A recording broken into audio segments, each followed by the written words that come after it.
de la surprise de ce lundi matin, plein de neige tombée.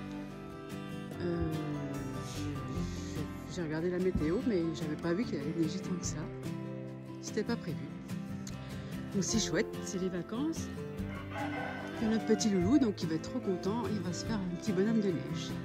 Et après cet épisode de neige, c'est le froid qui est arrivé sur la ferme, mais pas n'importe lequel, le froid glacial, avec le vent qu'on appelle ici la bise, et les températures sont descendues jusqu'à moins 12 degrés.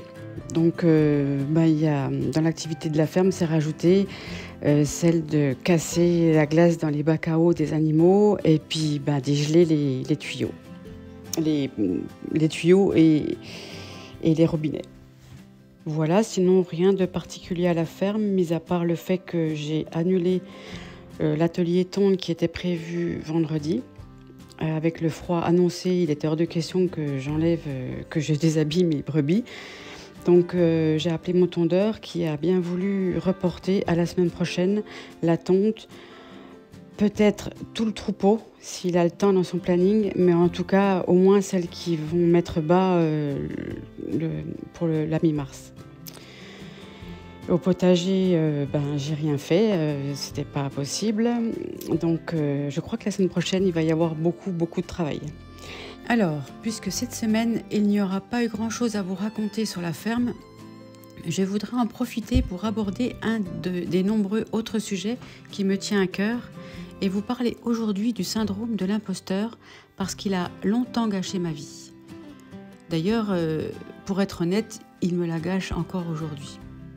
Je sais que beaucoup de gens doutent fortement de leur qualité professionnelle et qui, comme moi, en souffrent au point d'avoir le sentiment de ne pas mériter leur fonction, de ne jamais se sentir à la hauteur. J'espère que par mon témoignage, je pourrai aider d'autres personnes qui souffrent comme moi de dévalorisation excessive, se posant cette question très souvent, suis-je légitime ? Suis-je légitime de faire des vidéos sur YouTube ? Et ma petite voix qui me dit « Et non, tu n'es pas à l'aise dans la prise de parole en public, tu n'as pas le temps, tu n'as pas le matériel. » Et une autre petite voix encore plus puissante qui me dit « Tu vas te ridiculiser. » Pourtant, me lancer dans ce projet me tenait à cœur et unir mon travail qui me passionne avec la prise hauteur personnelle et en témoigner était un rêve que je voulais réaliser.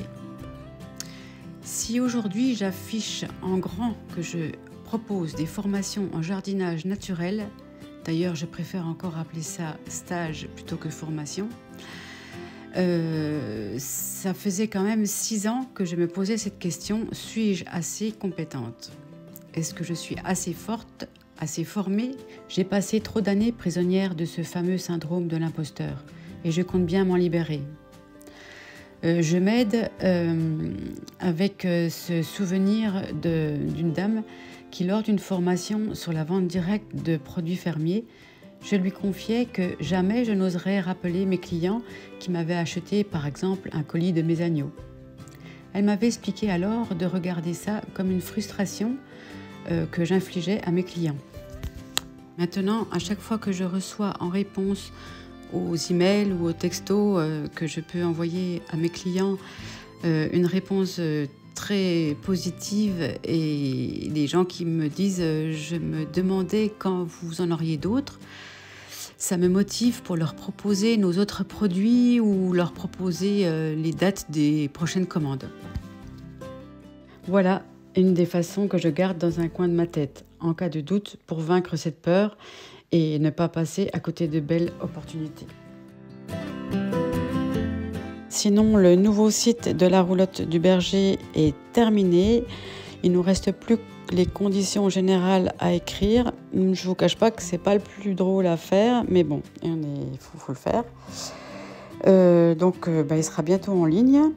J'espère que cette vidéo un peu particulière vous a plu. Je vous retrouve la semaine prochaine. N'oubliez pas le petit pouce et de vous abonner. À bientôt.